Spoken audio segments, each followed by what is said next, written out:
Oke, assalamualaikum warahmatullahi wabarakatuh. Selamat pagi dan salam sejahtera buat kita semua. Kali ini kita akan belajar tentang bumi sebagai ruang kehidupan ya. Geografi kelas 10 semester ganjil. Oke, ini bumi sebagai ruang kehidupan. Tujuan pembelajaran. Nanti kita akan mempelajari tentang pembentukan planet bumi, perkembangan kehidupan di bumi, dan gerak planet bumi dan dampaknya bagi kehidupan. Tapi kali ini akan fokus ke ini dulu, lebih ke teori pembentukan muka bumi, struktur bumi, sama itu dulu ya. Teori pembentukan muka bumi sama struktur lapisan bumi sama gerak lempeng tektonik. Oke. Jadi struktur lapisan bumi ini ada inti dalam, inti luar, mantel, dan kerak. Ini ya, struktur lapisan bumi. Ada 4 ya. Ibaratkan analoginya saya biar gampang mengingat adalah bumi itu seperti telur rebus ya. Jadi ada 4 lapisan ya. Inti dalam, inti luar, mantel, dan kerak. Kalau telur rebus itu kan ada kuning, yang bagian kuning sekali, kemudian dan oranye ini ya, itu inti luar, kemudian yang putih itu mantel ya, kemudian kerak itu yang cangkangnya. Nah, jadi bumi itu seperti telur rebus, struktur lapisan bumi ini.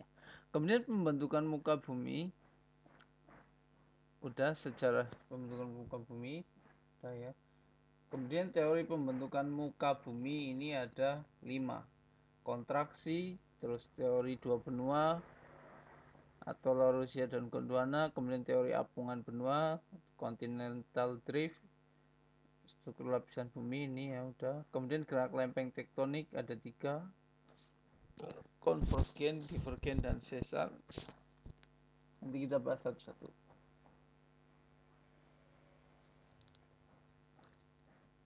Oke. Ini ya. Alur pembentukan planet bumi. Mulanya materi awan dan gas berputar di angkasa, kemudian menyusut membentuk matahari. Matahari berputar cepat dan melepas materi debu. Materi debu memadat membentuk bumi dan planet-planet lain. Saat terbentuk planet bumi, terwujud bola panas pijar ya. Gas hidrogen dan helium di bumi menguap membentuk atmosfer primitif. Atmosfer ini mendingin bagian luar bumi sehingga terbentuk kerak bumi. Bagian tengah bumi masih sangat panas hingga kini. Gitu ya. Itu alur pembentukan muka bumi kurang lebih itu. Kemarin kita juga udah bahas tentang teori pembentukan tata surya dan jagat raya. Kemudian ini teori pembentukan lempeng tektonik. Ada 5 ya. Kontraksi, konveksi, apungan benua, teori 2 benua, dan teori lempeng tektonik. Tadi udah kita bahas. Kita bahas yang satu, kontraksi dulu nih. Teori kontraksi yang pertama dimuat oleh Descartes ini ya. Teori ini menyatakan bahwa bumi terus mengalami penyusutan dari masa ke masa karena adanya proses pendinginan. Nah, akibat proses pendinginan dan penyusutan ini, permukaan bumi mengkerut dan terbentuklah relief gunung, lembah, dan daratan. Ini ya. Jadi teori ini menyatakan intinya dulu itu bumi panas, terus mendingin, mengkerut ya, mengalami penyusutan sehingga menjadi bukit dan lembah serta daratan. Bagaikan apel yang mengering, analoginya gitu. Kemudian teori 2 benua atau Laurasia dan Gondwana. Nah, teori ini menyatakan bahwa dulunya itu Ini dikemukakan oleh ini ya, Edward Suez tahun 84, 1884. Dulunya permukaan bumi itu hanya terdiri dari dua benua besar, yaitu Laurasia di kutub utara dan Gondwana di kutub selatan. Ya. Nah, benua ini terus mengalami pergerakan ke arah ekuator ini ya, ekuator atau garis khatulistiwa, sehingga benua ini bertabrakan terus terpecah, jadilah benua-benua kecil yang sekarang ada. Itu teori Laurasia dan Gondwana. Kemudian selanjutnya teori apungan benua. Nah, teori apungan benua menyatakan bahwa dulunya daratan itu hanya terdiri dari daratan yang luas, yaitu Pangea, dan lautan yang luas, Tethys. Ya. Nah,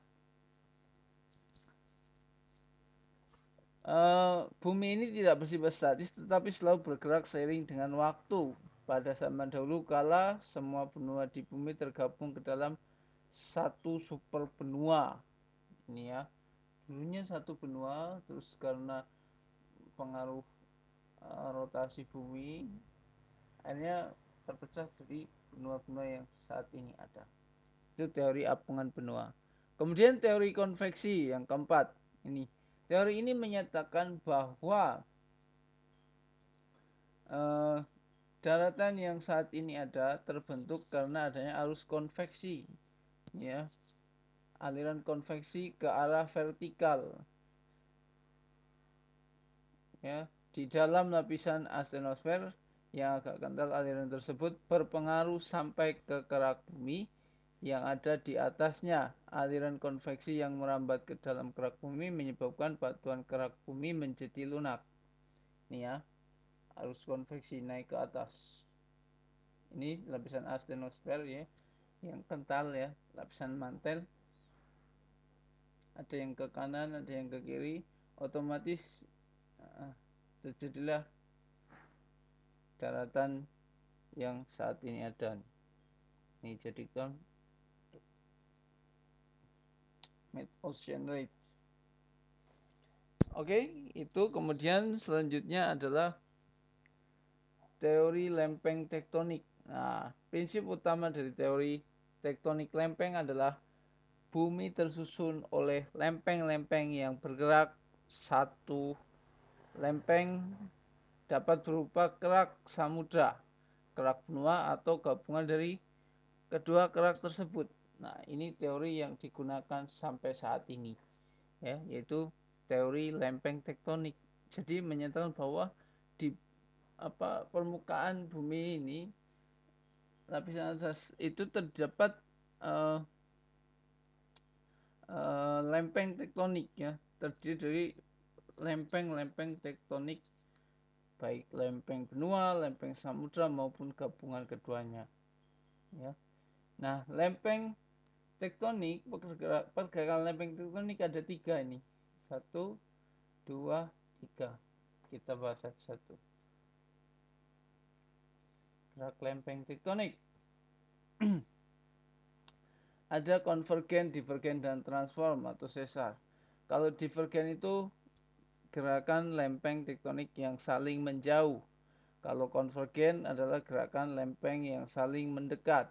Kalau transform adalah gerakan lempeng yang saling berpapasan. Nah, itu ya. Itu adalah gerakan lempeng tektonik. Oke. Sekian dulu pertemuan hari ini. Semoga bermanfaat. Saya Airi. Wassalamualaikum warahmatullahi wabarakatuh.